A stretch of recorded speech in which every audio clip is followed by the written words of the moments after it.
సచ్చరిత్రము 7వ అధ్యాయము. అద్భుతావతారం సాయిబాబా వైఖరి, వారి యోగాభ్యాసము, వారి సర్వాంతర్యామి తత్వము, కుష్టు భక్తుని సేవ, కాపర్డే కుమారుని ప్లేగు, పుండ పండరీపురం పోవుట. ఈ అధ్యాయంలోని భాగాలు.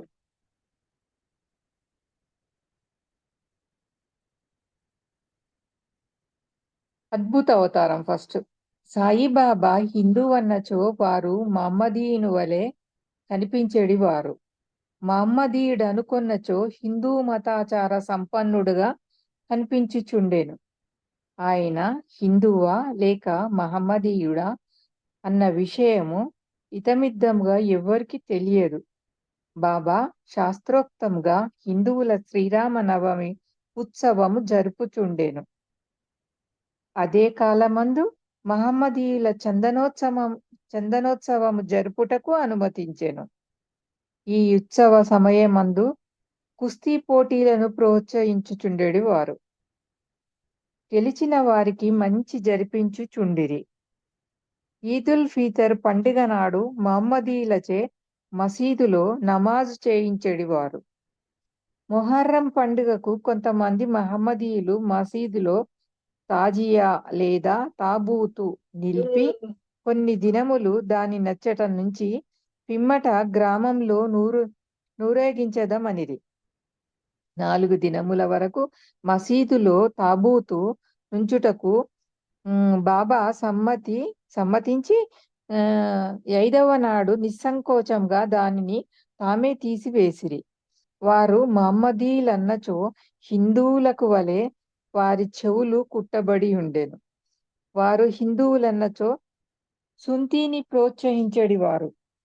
బాబా హిందువైనచో మసీదు నందేలా యుండును?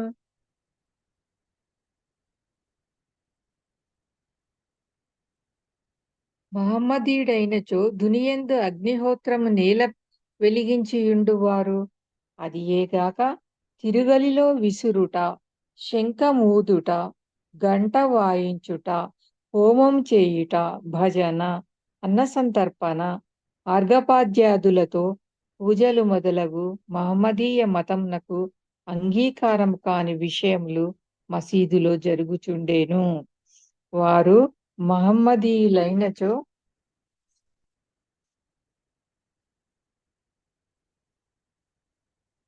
కర్మిష్ఠులగు సనాతనాచార పరాయణులైన బ్రాహ్మణులు వారి పాదములపై సాష్టాంగ నమస్కారం నెట్లు చేయుచుండిరివారు.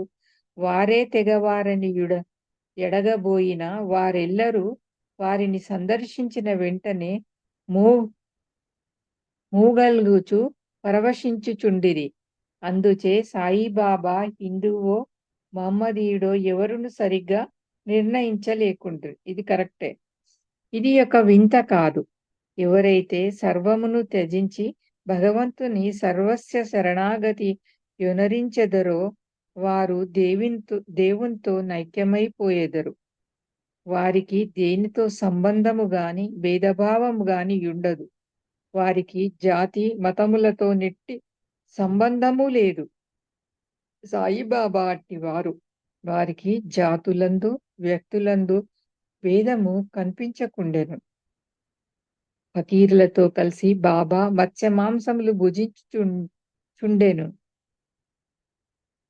ఫకీరులతో కలిసి బాబా మత్స్య మాంసములను భుజించుచుండెను. వారి భోజన పల్లెంలో కుక్కలు మూతి పెట్టినను సనుగువారు కారు. శ్రీ సాయి అవతారము విశిష్టమైనది, అద్భుతమైనది. నా పూర్వ సుకృతముచే వారి పాదముల చెంత కూర్చుని భాగ్యము లభించినది. వారి సాంగత్యము లభించుట నా అదృష్టం. వారి సన్నిధిలో నాకు కలిగిన ఆనందోత్సాహములు చెప్పనలవిగానివి. సాయిబాబా నిజంగా శుద్ధానంద చైతన్యమూర్తులు.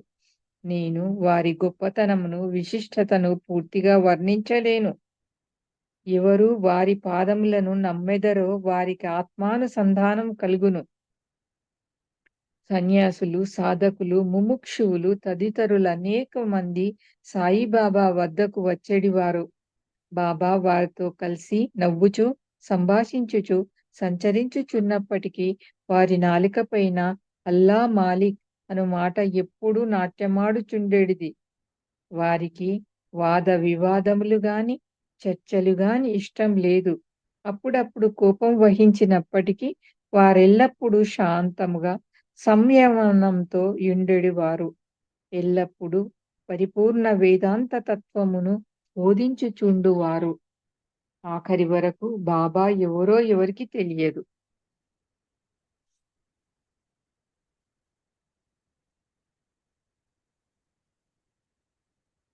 వారు ప్రభువులను భిక్షువుకులకు నొక రీతిగా ఆదరించిరి. అందరూ అంతరంగములందు గల రహస్యములన్నీ బాబా ఎరింగెడివారు. బాబా ఆ రహస్యములను వెల్లిబుచ్చగానే అందరూ ఆశ్చర్య మగ్నులగుచుందురు. ఇది చెప్తారా బాబా భక్తులలో కూడా మనసులో ఇప్పుడు మన దానిలో మెడిటేషన్‌లో టెలిపతిగా అంటారు గదా! ఇది వీళ్ళకి తెలుస్తదట. బాబాకు చాలా ఇప్పుడు మనం మాస్టర్స్ అంటాం గదా! Pyramid masters. అట్లా వీళ్ళ దానిలో భక్తులుంటారు గదా! బాబా భక్తులు. వాళ్ళకు మామూలుగా కొంచెం ఉన్న వాళ్ళగా తెలుస్తదంట. ఇది కరెక్టేనండి. వారు సర్వజ్ఞులైనప్పటికీ ఏమియూ తెలియని వాని వలె నటించుచుండిరి. సన్మానములన్నచో వారికేమాత్రం ఇష్టం లేదు. సాయిబాబా నైజం అట్టిది. మానవ దేహంతో సంచరించుచున్నప్పటికీ వారి చర్యలను బట్టి చూడవారు సాక్షాత్తు భగవంతుడనియే చెప్పవలెను. వారిని చూచిన వారందరూ వారు షిరిడీలో వెలిసిన భగవంతుడనియే అనుకొనుచుండిరి.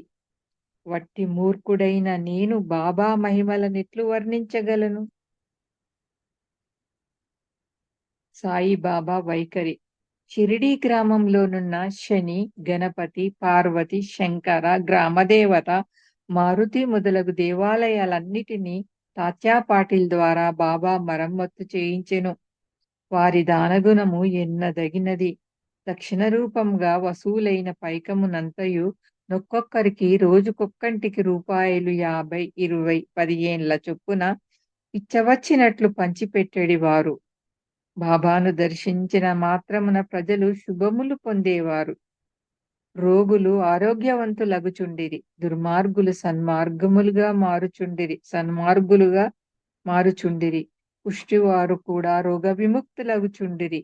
అనేకులకు కోరికలు నెరవేరుచుండెను. ఇటువంటి మందులు పసర్లతో పనిలేకుండానే గుడ్డివారికి దృష్టి వచ్చుచుండెను. కుంటివారికి కాళ్ళు వచ్చుచుండెను. అంతులేని బాబా గొప్పతనమును పారమును ఎవ్వరునూ కనుగొనకుండిరి. వారి కీర్తి నలుమూలల వ్యాపించెను. అన్ని దేశముల నుండి భక్తులు షిరిడీకి తండోపతండములుగా రాసాగిరి. బాబా ఎల్లప్పుడూ దునికెదురుగా ధ్యానము నిమగ్నులై కూర్చుండెడివారు. ఒక్కొక్కప్పుడు మలమూత్ర విసర్జన కూడా అక్కడే చేసేవారు. ఒక్కొక్కప్పుడు స్నానం చేసేవారు. మరొక్కప్పుడు స్నానం లేకుండానే యుండేవారు.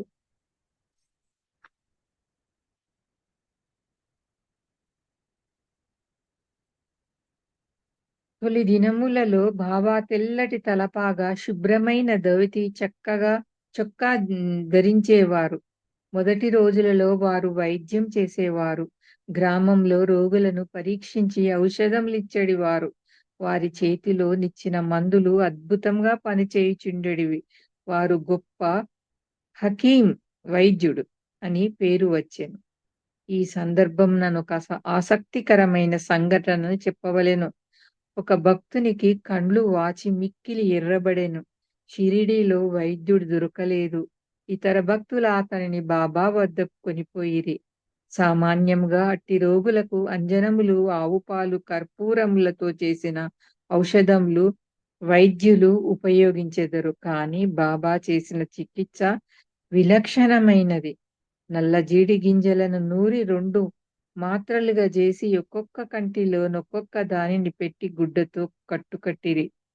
మరుసటి దినము ఆ కట్టను విప్పి నీళ్లను ధారగా పోసిరి. కండ్లలో పూసి తగ్గి కంటి పాపలు తెల్లబడి శుభ్రమయ్యెను. నల్లజీడి పిక్కలను నూరి కండ్లలో పెట్టినను సున్నితమైన కండ్లు మండనే లేదు. అటువంటి చిత్రములనేకము కలవు. కాని అందు ఇంకొకటి మాత్రం చెప్పబడినది. బాబా యోగాభ్యాసములు. సాయిబాబాకు సకల యోగ ప్రక్రియలు తెలిసియుండెను. దౌతి, ఖండయోగము, సమాధి మున్నగు షడ్విధ యోగ ప్రక్రియలందు బాబా ఆరితేరినవారు. అందులో 2 మాత్రమే ఇక్కడ వర్ణింపబడినవి. ఒకటి దౌతి అంట. మసీదుకు చాలా దూరంన ఒక మర్రి చెట్టు కలదు. అక్కడొక బావి కలదు. ప్రతి 3 రోజులకొకసారి బాబా అచ్చటికి పోయి ముఖ ప్రక్షాళనము స్నానము చేయుచుండెను. ఆ సమయంలో బాబా తన ప్రేవులను బయటికి వెడలగెక్కి వాటిని నీటితో శుభ్రపరిచి పక్కనున్న నేరేడు చెట్టుపై ఆరవేయుట షిరిడీలోని కొందరు కండ్లారా చూచిరి. మామూలుగా దౌతి అనగా 3 అంగముల వెడల్పు 22 1/2 అడుగుల పొడవు గల గుడ్డను మింగి కడుపులో అరగంట వరకు నుండనిచ్చి పిమ్మట తీసెదరు. కానీ బాబా చేసిన దౌతి చాలా విశిష్టం, అసాధారణమైనది. బాబా తన శరీర అవయవాలన్నిటినీ వేరు చేసి మసీదు నందు వేరు వేరు స్థలములలో విడిచిపెట్టువారు. ఒకనాడొక పెద్ద మనిషి మసీదుకు పోయి బాబా ఈ అవయవములు వేరు వేరు స్థలములందు పడియుండుట చూచి భయకంపితుడై బాబాను ఎవరో కూని చేసిరనుకొని గ్రామమునసబు వద్దకు పోయి ఫిర్యాదు చేయ నిశ్చయించుకొనెను. కాని మొట్టమొదట ఫిర్యాదు చేసిన వానికి ఆ విషయం గూర్చి కొంచెమైనా తెలిసియుండునని తనని అనుమానించెదరని భయపడి యూరకొనెను. మరుసటి దినమందు మసీదుకు పోగా బాబా ఎప్పటి వలె హాయిగా కూర్చొనిండుట చూచి ఆశ్చర్యపడెను. ముందు దినము తాను చూచినదంతయు భ్రాంతి అని అనుకొనెను. చిరుప్రాయం నుండి బాబా వివిధ యోగ ప్రక్రియలు చేయుచుండెను. వారి యోగస్థితి ఎవ్వరికినీ అంతుబట్టనిది. రోగుల వద్ద నుండి డబ్బు పుచ్చుకొనక ఉచితముగా చికిత్స చేయుచుండిరి.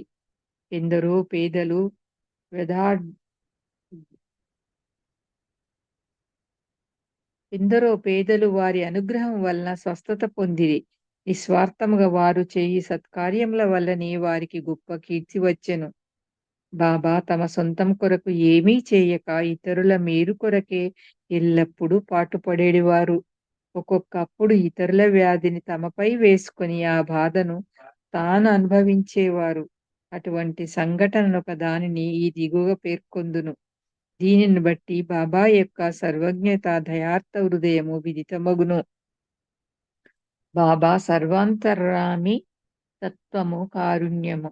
1910వ సంవత్సరము దీపావళి పండుగ ముందు రోజున బాబా దుని వద్ద కూర్చుండి చలికాచుకొనుచు దునిలో కట్టెలు వేయుచుండెను. దుని బాగుగా మండుచుండెను. కొంతసేపయిన తర్వాత హఠాత్తుగా కట్టెలకు మారు తన చేతిని దునిలో పెట్టి నిశ్చలముగా ఉండిపోయిరి. మంటలకు చేయి కాలిపోయెను. మాధవుడనే నౌకరును మాధవరావు దేశపాండేయు దీనిని చూచి వెంటనే బాబా వైపు పరుగిడిరి. మాధవరావు దేశపాండే బాబా నడుమును పట్టుకుని బలముగా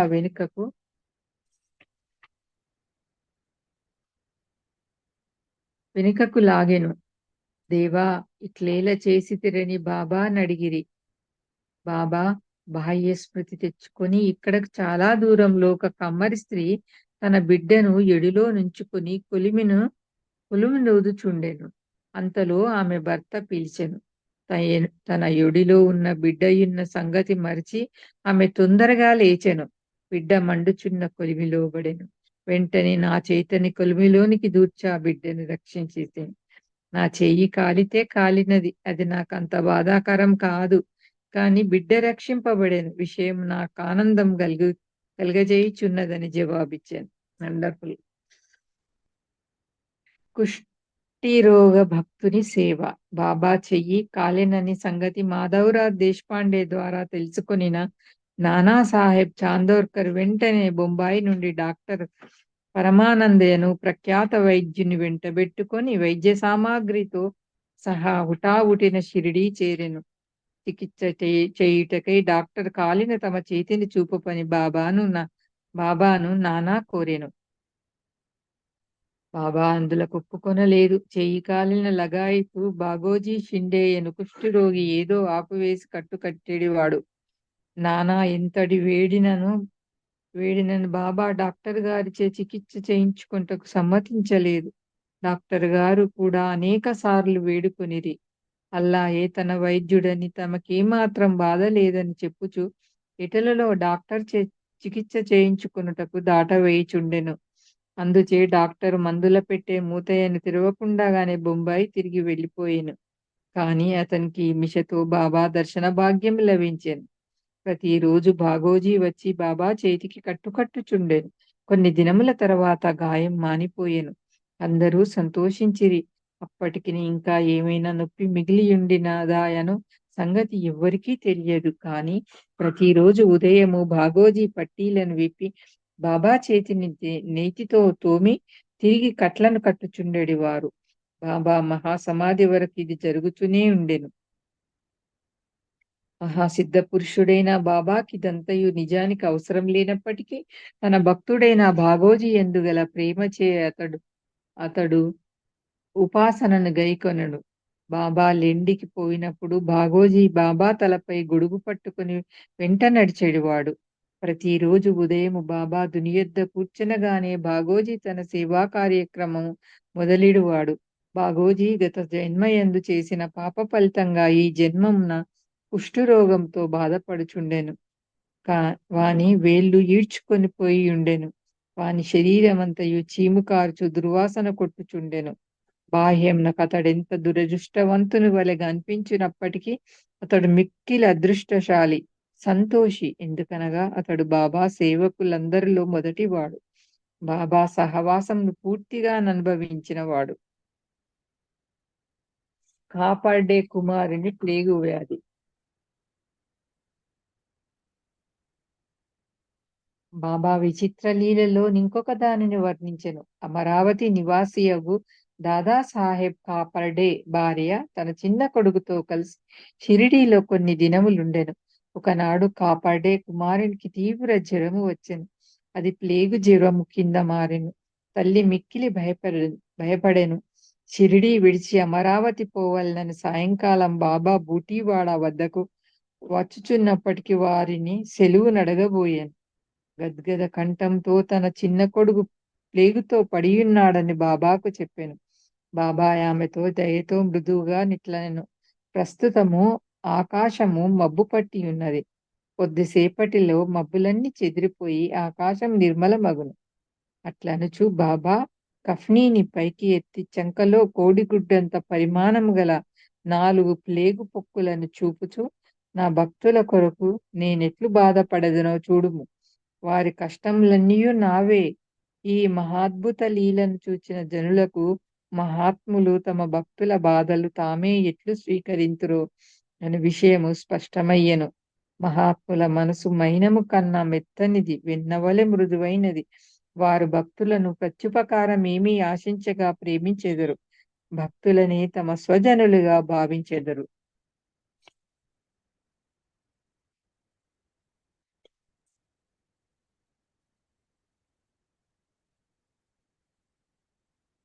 బాబా పండరి ప్రయాణం.